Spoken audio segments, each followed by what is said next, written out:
Hey everyone, my name is Samya and I'm back today to try and teach you another problem, and I've picked to do easy ones first because I found that doing easy ones gave me a confidence boost. I would also suggest you to do so, and yeah, let's get started without further ado. Today I'll be talking about maximum subarray, one of my favorite problems. And let's go through the problem statement. Given an integer array nums, and here is your parameter. Find the contiguous subarray containing at least one number which has the largest sum and return its sum. So the problem states that given this array, as you can see in the example, what subarray or which of these numbers add to the largest sum. So adding any of these numbers, however big or small they are, should give you the highest sum. So since you know that this is an int array, it could have negative and positive values, so there are quite a lot of constraints when you're dealing with integer arrays, but I think the best solution could also be mostly OF of n, I would say, or a linear time solution. That is like not best, but even in linear time, the O of n could be the worst case, and that means best case could be O of 1 actually. So anyway, there are three methods of doing this. First, we are divide and conquer, where you can go through the array and find sub-arrays like left, right, and middle array, and keep iterating to find which of these sums can actually add up to the maximum sum. But that has n log n complexity, which is definitely n log n is more than O of n, obviously. So that's why I'll be teaching you two different methods today, one involving greedy algorithm, the other one involving the Kadane algorithm. So if you want, go and look up for Kadane algorithm. This is how it's called. Yeah, so there are two different approaches, but Kadane and greedy algorithm are almost same. Kadane algorithm is also taking a dynamic programming approach where you get to a place and decide on certain constraints, so you don't have to iterate too many times. So anyway, let's start maybe with I hope you understood the problem. Before we dive into the code itself, I think it's good to look at other examples as well. As you can see, even if if there's only one element in the array, if it's a max, you have to return it, right? Because there's only one, so that is the max itself. So that's why our approach will be kind of involving at least one element, if that makes sense. So let's go first with the greedy approach. So I would also recommend you to go and look at the greedy algorithm, what it means, and read up a little bit. So firstly, in the greedy algorithm approach, what we do is first we find let's just call it a sum. And right, what's happening? So first we take something. So in the greedy approach, what we do is we assign the sum as first element itself. So let's say, as we know nums is the array, let's assign nums as the sum. So, and now we also need to know the maximum of this sum. So what is the max of sum? If the max of sum, if the array has just one element, then max of sum is actually the element itself. So let's also assign this as nums of 0, right? And now we're just going to iterate once. So that means, let's say int I, because we've assigned sum and max of sum to 0, let's start with first element in the array or first index, and then we say we iterate until the length of the index, so length of the array. And then what we do is we first increment and then assign. So I'll just get to that in a bit. So what we do here is we find the sum of first, which is the sum itself, and we find the max of the first and the second element, because I is equal to 1 now. So what we do is we try to calculate, we try to see which is the maximum. So that means that, oh, okay, that's wrong. So we see that max nums of I, and we try to calculate the sum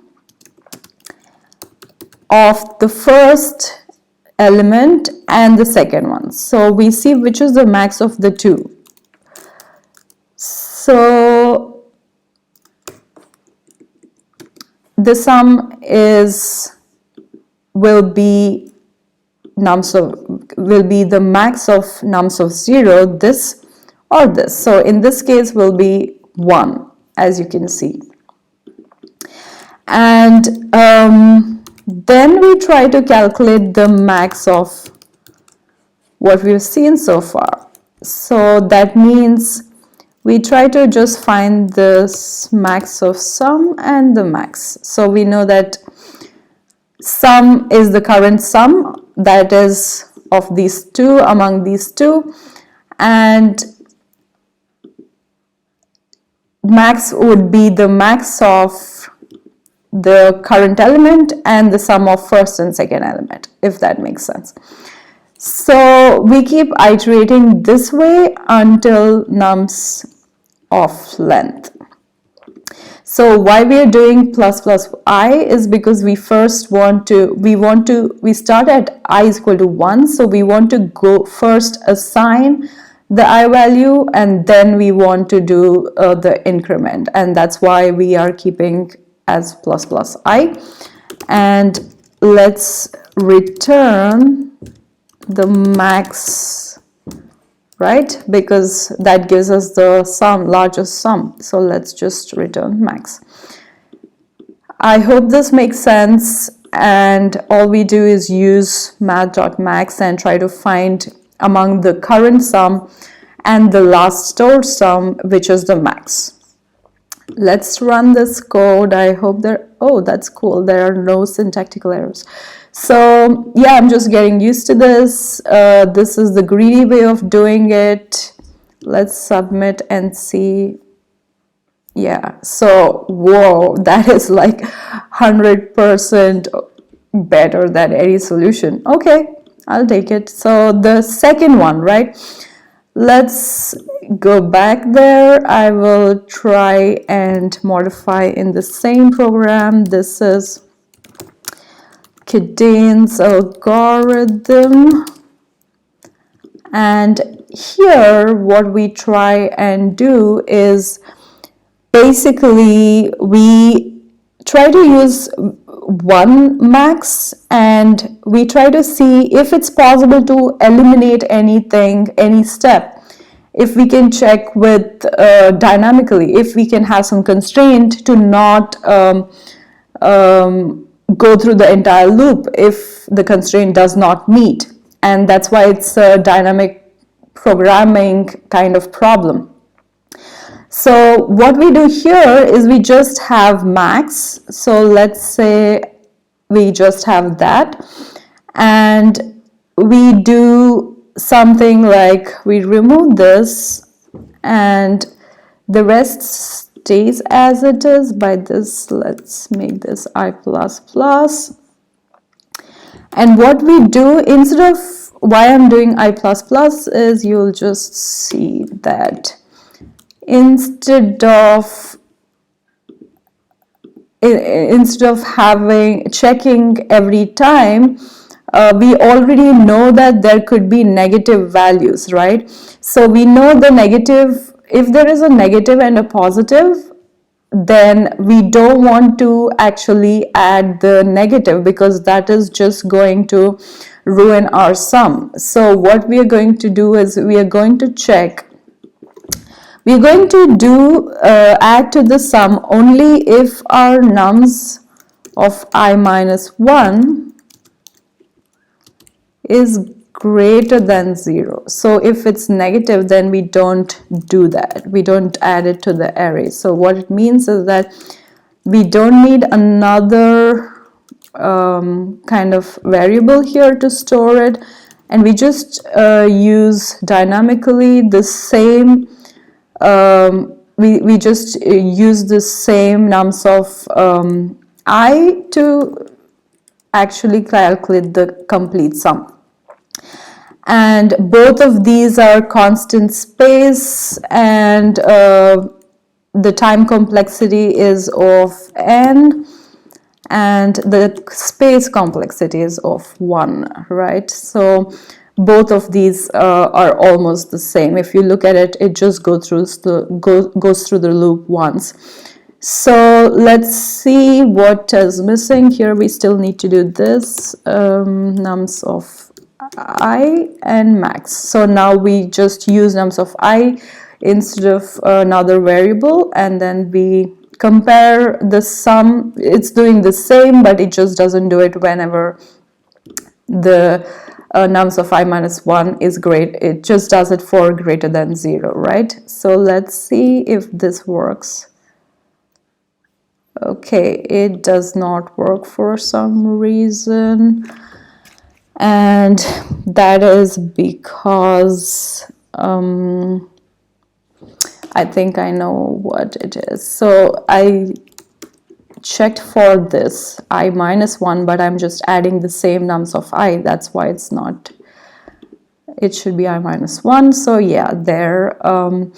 So cool, this is the Kadane algorithmic approach. I hope it was clear, and yeah, I hope you're having fun calculating the maximum subarray, and this is one of very popular problems. So I hope you enjoyed doing this with me, and let's see if, yeah, that is 72%, not that great, but still, who cares, right? So go with the greedy algorithmic approach. That is much better, I think. But anyway, it time complexity or space complexity wise, they both are the same. So choose whichever is your favorite. And thank you very much for staying with me and learning with me. Bye.